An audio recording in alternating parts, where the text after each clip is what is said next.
everybody, it's Lori from Fluid Artistry by Lori. I'm so glad you're here at my studio today. Today I'm going to be doing something different. I have some resining to do on some canvases, so I wanted to share with you the benefits of using resin and how to use resin. It's not as complicated as you might seem, but it does get kind of particular in the methodology and how you prepare it basically and get the bubbles out. So I'll teach you and show you what I've learned, and maybe you'll want to try it yourself if you haven't already. So what I've got is I've got a cup here, and this plastic cup has little measurements. I don't know if you realize that these are measurements on the cup, but if I go right to this line right here, that's half. And this would be another equal half if I go to this line right here. This resin that I'm using, this Chaos resin, happens to be equal parts. So I will fill it with 1 part to this line and 1 part to that line, and I will have equal parts. So what we've got for the parts is we've got the hardener and we've got the resin. So I'm going to start with the hardener. I'm just going to pour it to that line. And if you're not real confident that you can get it to that line and stop, you can use a second cup and measure it out in a second cup and then pour it in this cup. I've done that before too, but I've gotten used to doing it this way now. But one thing I want to let you know is be sure to keep your tops back on right away, because if you put the wrong top on the wrong bottle, you will never get it off again, because that resin will activate and it will harden and you will have it stuck there. And what I mean by that is by mixing these two, this alone is not going to do anything. It will not dry or harden or anything. Once you add this part to it, the two parts together, it will harden within a certain time frame. This has a pretty good working period before it will get too thick and too hard to work with. So I like to have a little time when I'm working on canvases, because I have quite a few things to resin today. So I'm going to just start here. I may need to mix up another batch and continue on. But you want to take your time, so don't mix up too much at once, I guess is what I'm saying. That too. So we're going to take the resin now, and I'm going to add it to the hardener. The resin is thicker, so it is harder to measure. But it doesn't end up staying thick. It's one of the less dense resins to work with, which is nice because it lets the bubbles come out a little bit easier. I've been happy with it. And if you watch my other videos, you'll know that I like to get into my paints with my hands. So I will be using my hands to put the resin onto these canvases as well. I like to basically keep just the right hand in the resin and the left hand free, so that I can use a heat gun to get out the bubbles, and you'll see what I mean as we go along. But always, always, always wear gloves. And it sure wouldn't hurt to wear a respirator. The smell of this one isn't bad at all. However, if you do a lot of resining especially, and you're in an enclosed area, like we all will be in the winter months, you want to definitely wear a respirator. I'm not wearing one today because I am my area is pretty well open, and you won't be able to hear me in a respirator when I'm talking. So that, that wouldn't work out very well. But see, I put the cap right on it right away, so I'm sure to have the right cap on the right bottles, because this stuff isn't cheap, no matter what you say, It's just, resin is expensive. It's a little bit more expensive. So you want to be sure that you don't waste it. Okay. Now, as you can see, if you can see in there, it's very separated right now, and it's very clear. As you mix, You're going to mix for about 5 minutes, 4 or 5 minutes, at least until you get used to what the look is. And then sometimes with a smaller amount, you might be able to cut the time back to 3 or 4 minutes. But don't skimp on that because it won't harden if you don't mix it enough. But you can see now it's gotten cloudy. That's normal. That's going to happen. It will clear up when it's ready to roll later on after I've mixed for a while. You want to keep scraping your stick and scraping the sides and the bottom of your cup as you're mixing so that you're sure to get everything mixed up and you're not leaving parts that aren't mixed. If you do, you're going to have an uneven hardening of your resin. It may not harden properly at all. That's the key. You've just got to be sure to mix it all the way. So continue to mix, but also continue to scrape the sides of your stick and your cup as you're going along. You will create bubbles, but that's one of the reasons we're going to use a heat gun. The heat gun does soften the resin, heats it up, and lets the bubbles come out. It raises them to the surface and gets the bubbles out, because we don't want bubbles on the surface of our paintings either. So I'm just going to mix this now for a while. And I don't know, I might speed this up or I might just cut this part out because you don't want to sit and watch me mix for 4 or 5 minutes, but that's what I need to do.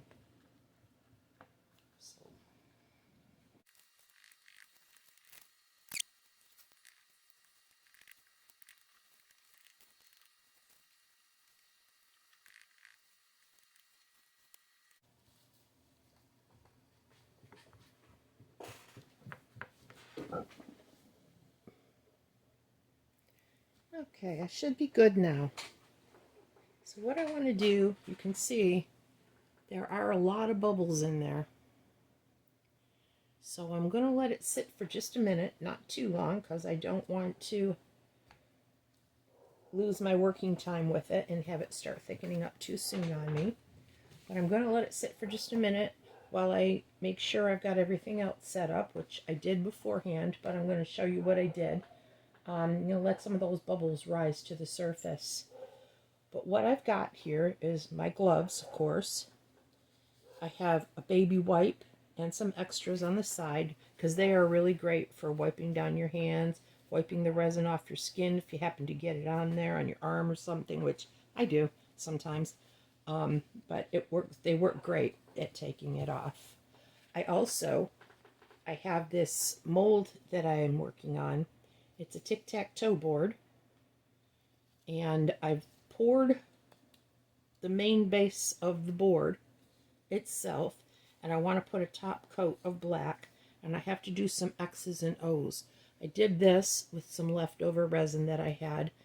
That's what I like to keep these handy, because there's oftentimes a little bit of resin left that you can't use on a canvas because there's not enough there to do. But for something like this, or any other kind of mold that you want, you can just pour it on in and use it.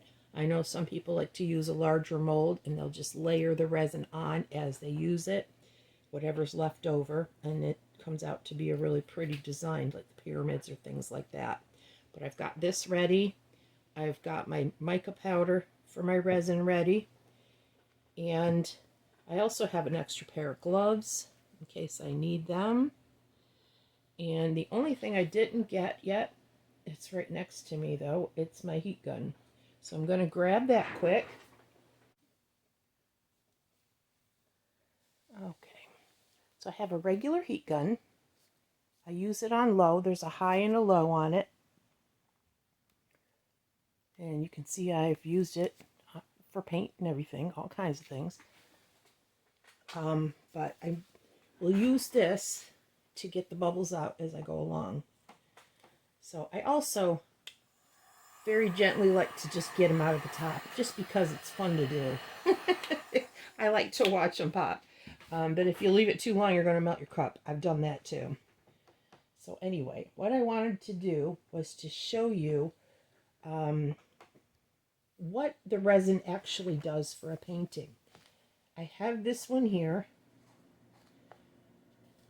I did in one of my past videos. I'm not sure which one, but it wasn't too far back, but it's on a wood panel. So I have it sitting up here on some cups that I had used for painting. I like to reuse everything if I can. That's my own way of recycling. And I want to put resin on the wood too. There's a little piece of loose wood there.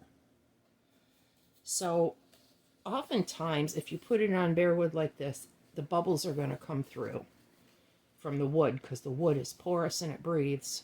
We'll see how that goes today, but I want it natural, so I'm not going to prime it to try and prevent it from doing that, which I would maybe do if I were going to do resin art on a wood panel. I would prime it first, but this I don't want to prime because I want that natural wood. I may have to do a second coat of the resin. We'll see. If too many bubbles come through and they continue to come through, we'll let that first coat of resin seal it, and then I can put a second coat of resin on if I need to. But I'm hoping I don't have to. We'll see. So what I'm going to start by doing is just pouring a puddle in the middle. However much I think I might need for this. I can always add more, but I can't really take it away, so without wasting it, although I have just kind of scooped it up with my hands, put it over here on a coaster or something, or a tile. But I'm going to pop some of these bubbles, and by heating up the resin, it also softens it and makes it easier to move around. Not all the bubbles are going to come out in that one time, but you don't want to leave it sitting in one spot, the heat. You don't want to leave the heat on there too long. You definitely don't want to burn the resin. It can burn, which is why I don't really like to use a torch for this. I like to use the heat gun. It's dripping down the side, so I'm just going to wipe it off and try and save as much of it as I can. And whatever parts I don't get on the side, I will get after I've got the surface done. You can see where I've putting the resin, those colors have really come back to life and brightened up. They are just beautiful, beautiful. Even if they got a little dull as they dried, which sometimes they do depending on pouring medium and things. This one didn't so much, but this really brings it back to life. But I like to just spread it to the sides from the middle out. Making sure that I've got all of the spots covered, because that's the worst thing ever. You think you're done with a piece of art and ready to sell it, and you take a look at it in the light when it's done and realize you missed a spot with the resin, because you can't just touch resin up in one spot. If you miss a spot, you've got to re-resin the whole piece again. So I will be checking it from all kinds of angles to be sure that I have it all covered.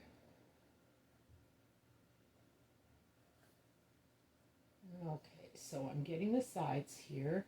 I'm just taking any excess resin off the top that I might have and rubbing it all along the sides.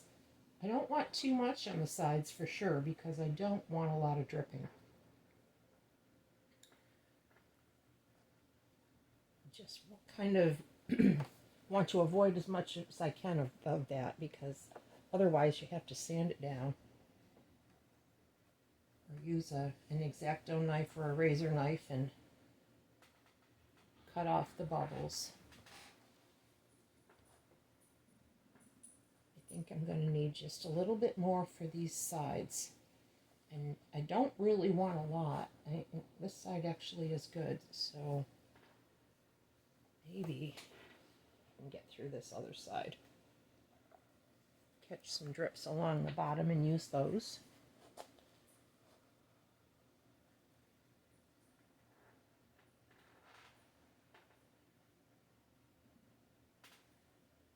Make sure it's as smooth as it can. It does level out, especially when you put the heat gun on it again to get the bubbles out.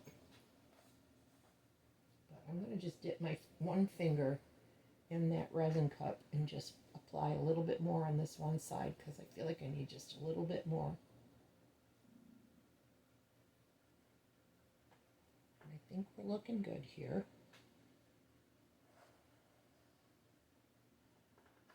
So now I'm going to look down from an angle, tilt it a little bit, make sure I haven't missed any spots. It looks really good. Looking at the sides, I'm really pleased that this panel doesn't seem to be expelling a lot of air. So I don't see a lot of bubbles in it. So what I'm going to do is put it back over here. I would normally not move them around like this, because you want to keep them level and in one place.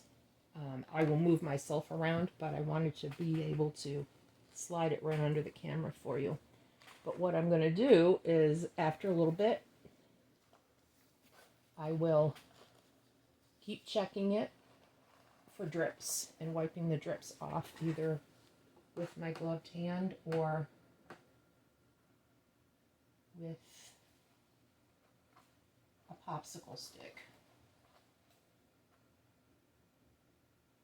I like to be sure too that my cups that are underneath are off the edge, because if they get on if they're too close to the edge and the resin happens to drip a little bit on there, which it will, you're going to end up having a lip from the end of the bottom of the cup.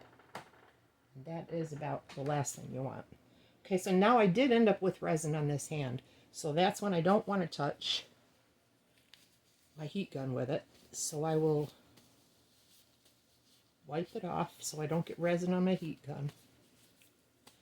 I don't want to take the time to take the glove off and put another one on or put this one back on, because then my resin will start to harden and get thick before I'm done. But I want to hit this up with the heat gun and get rid of any of the other bubbles. I will get it again after a bit.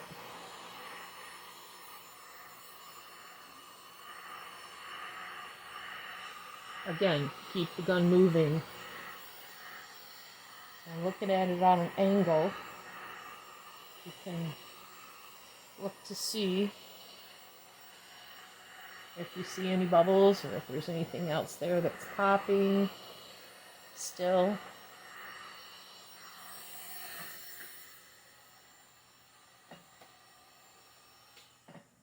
And that looks good. I just want to touch the sides again. Run my finger along the sides to be sure that the wood hasn't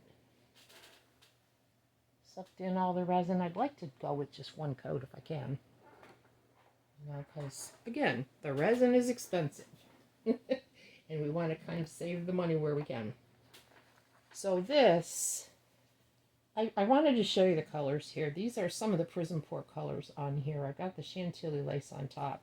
I left it on a part of one of my tables that wasn't level to dry, and you can see how it moved and the cells got all wonky. But it doesn't take much to put resin. It doesn't take a lot of resin for these. So I just wanted to show you how those colors are going to come to life. And you can see how it is getting a lot brighter. So again, though, the same thing here. A little bit in the center. And the resin even starts to move as it softens up. And you can go all the way out. Look at those colors come to life.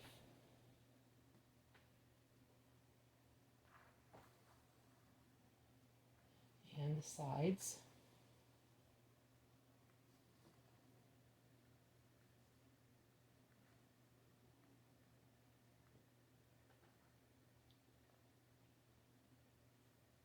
You know, when I'm doing tiles, small tiles like this, I will do more than one generally. I can do like a set of 4 coasters and at one time before I get into the heat gun again. And I do have too much resin on there. So what I'm going to do is take this and just kind of scoop some of it off and put it over here and watch the colors come to life over there.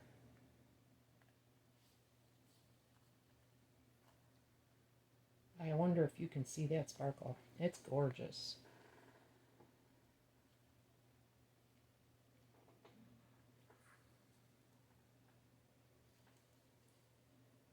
Make sure again that I'm not dripping too much over here on this one before I move on with this one. Just a little more on there. Not enough to worry about using the heat gun right now for these. Look at how that gold. That might be the Bling It from Color Art. The Bling It iridescent gold. It's like a color shift. It's gorgeous.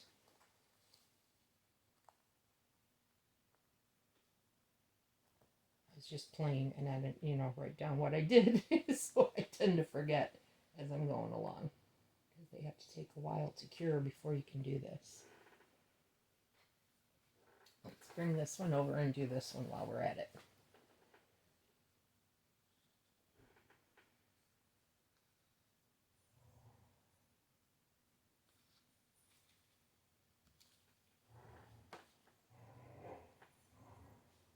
Can you hear my dogs in the background? They're playing. Sounds more brutal than it is. At least I hope. I can't see them from here, but I hope so. Okay. Again, I got too much. I have got a heavy hand with my resin today. So we'll pull this other tile over and try and be very careful not to get too much on that one. This one I'm not happy with at all. But I just wanted to see, because this is some Prism Pour colors too. So I kind of wanted to see how it looks once it gets the resin on it. So I thought I'd resin it just because. At my last art show, the individual tiles really sold pretty quick. People like that little piece of art that they can put on their dresser or bedside table or shelf in their living room or wherever. I have these little mini 3-inch easels that I got from Michael's that I have them displayed on, and then I sell them that too if they prefer it, if they want it. Some people don't. Some people have other ideas for them, but look at that. Can you see, without looking at the composition, can you see the shimmer in there now? It was looking pretty flat before I put the resin on there.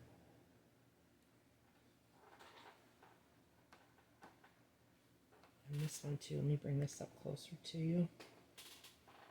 See if you can see that shimmer. Really pretty. So I really don't do much at all with varnish. I do resin on everything because I just like the effects of it.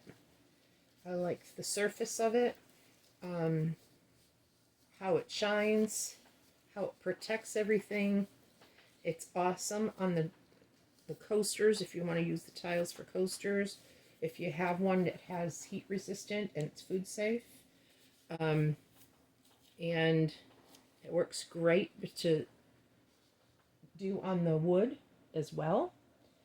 And I'm going to do these big ones now. I'm going to move on from here. I think we've seen what I'm going to do with these, but definitely not going to go anywhere with all of this. I am going over here to this canvas.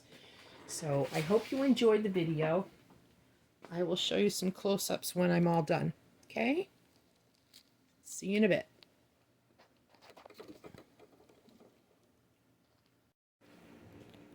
I want to show you the difference here between before and after on this canvas here.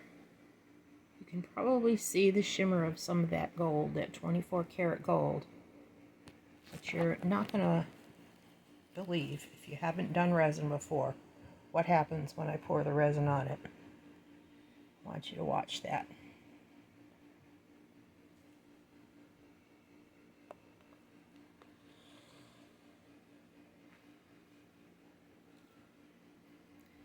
Look at the difference right there.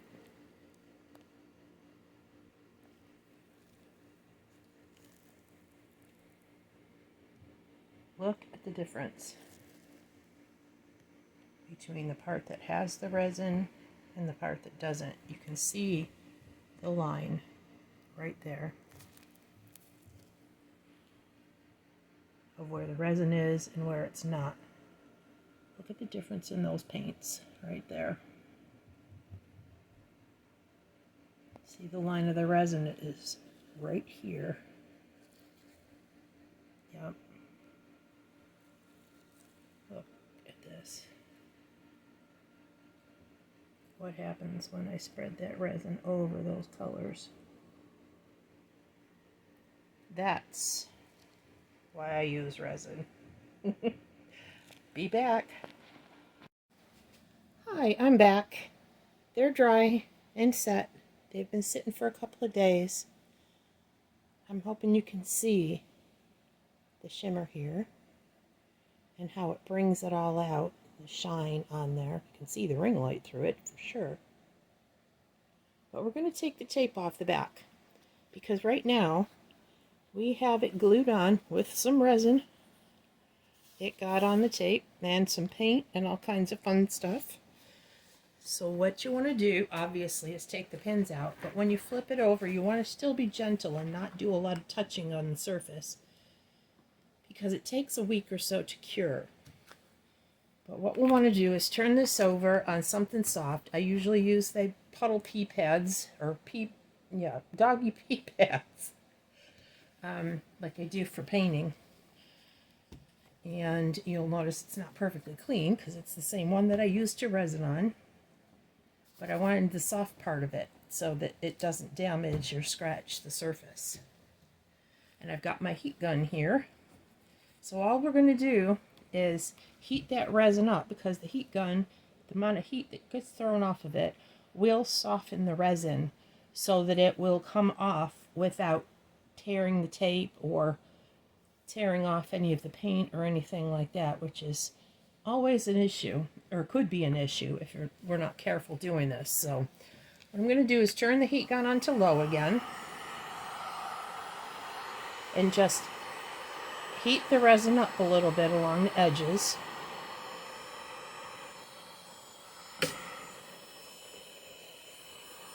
And with a bigger canvas, this is only 4 by 12, but a bigger canvas, I would do one side at a time, or even maybe part of a side. But you'll be able to tell once you've done it once or twice by the resistance that the tape has when you go to pull at it. So you just want to peel the tape off and pull it straight up. You don't want to pull it to the side this way, because you can still tear the resin off and take it right off of the side of the canvas, and we don't want to do that. We want to leave that part there. But you can see how easily that comes off. This is probably going to have to be heated up again before it comes off nice and easy. See, you can see that resistance there? Yeah, we don't want that. So I left a piece of the tape here. So we'll just heat it up again. Just a little bit.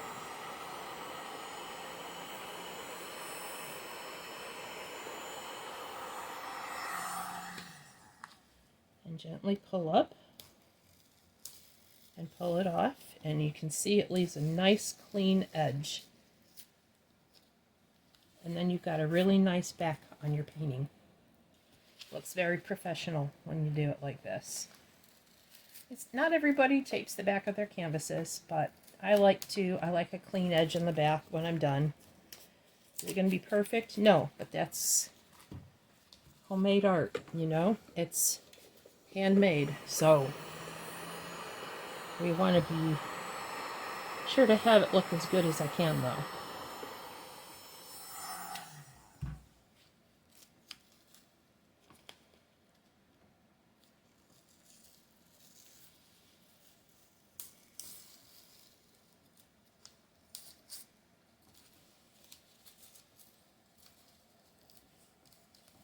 And there it is.